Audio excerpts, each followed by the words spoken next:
Hello everyone, welcome back to my channel. I'm doing this video on the new moon in Capricorn. So we just recently had the super full moon in Sagittarius.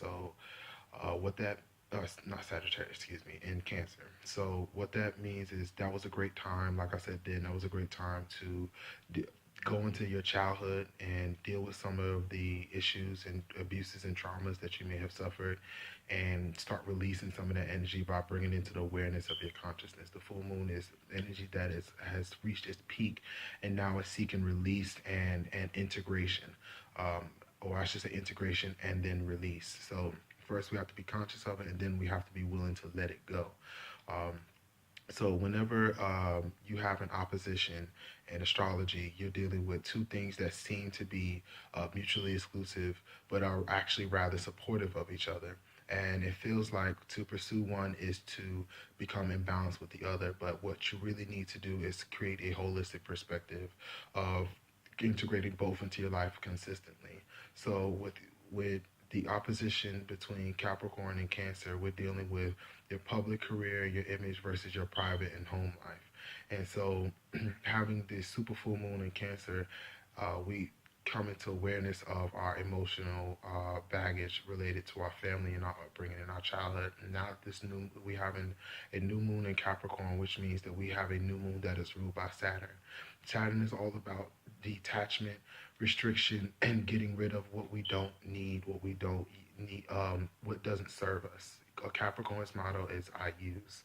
So whatever it is that that Saturn cannot structure, that cannot create, cannot fortify and build to support a system, it's not going to have any use for it. It's going to actively try to push that energy away from itself. It's not actually going to try to release those things that are of no use to it. And so even though a new moon is about what we want to attract and what we want to build, Saturn is a restrictive energy because it does not need and deal in excess.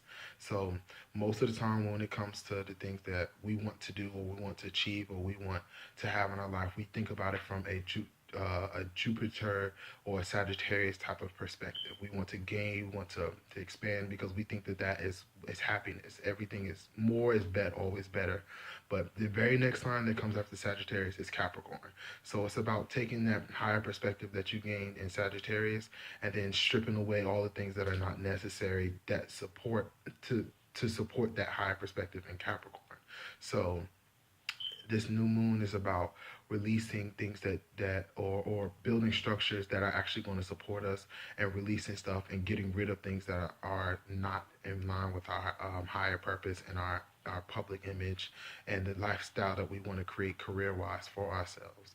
And like I said, because it's the opposition to Cancerian energies, it has a direct effect on your home and private life. So if you did a lot of releasing on the new moon, or excuse me, on the full moon, then this time of Capricorn, of stripping things away, it's not going to be as difficult because you were already kind of in line with releasing some of those things and letting some of those things go. So this is also a really powerful time because Persephone is currently in Hades. Persephone is currently in hell. So Persephone is the daughter of Ceres, and Ceres is the goddess of Mother Nature and the seasons that she goes through. And so when Persephone has to die and and spend time with her uncle Pluto or Hades in hell, Persephone, or excuse me, Ceres reflects that in destroying the earth, destroying and creating death in the in on planet Earth. So the the leaves of the trees have fallen, the grass has iced over, things have slowed down, animals are in hibernation because it's a time of stripping away, of releasing, of letting go of things that no longer serve us, and cutting it down to the good part of the meat, if you will.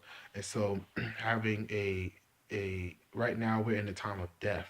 Um, which is ruled by Saturn. This season, this part of the year is ruled by Saturn because the four major angles, or Aries, Cancer, Libra, and Capricorn, relate to the four seasons, or the solstices and the equinoxes. So right now we're in the time of Saturn. So to have a new moon in Capricorn is reinforcing that energy. So I know we start off we start off the year, which this is really not the beginning of a new year in January 1st. But we start off, a lot of us under this perspective of new year, new me. Um, but really, what the new you comes in the spring equinox. That's when Mars or Aries energy starts to take place. And so that's when the individuality and the expression becomes to the forefront. But right now, we're in Saturn's energy. And that's asking us to release. It's still asking us to go into our consciousness and see what it is that we need to, that's holding us back from what the greatness that we want to achieve, and trim it out and let it go. So this is my really quick video on the new moon in Capricorn. This, wherever it is, wherever Capricorn is in your chart is, like as in what house cusp it is, basically what house cusp the new moon is falling in, is going to be a really important and situation for you. So if it's in your third house, then this is stripping your communication down to the bare necessity. If it's the eighth house, then it's the emotional intimacy. If it's in the 11th house, then it's some of your friendships and some of your wishes and dreams. So wherever it is in your natal chart that Capricorn falls, you'll find a new moon in that house. And so you need to strip away things that are no longer of value to you in those areas. So thank you guys, and keep coming back.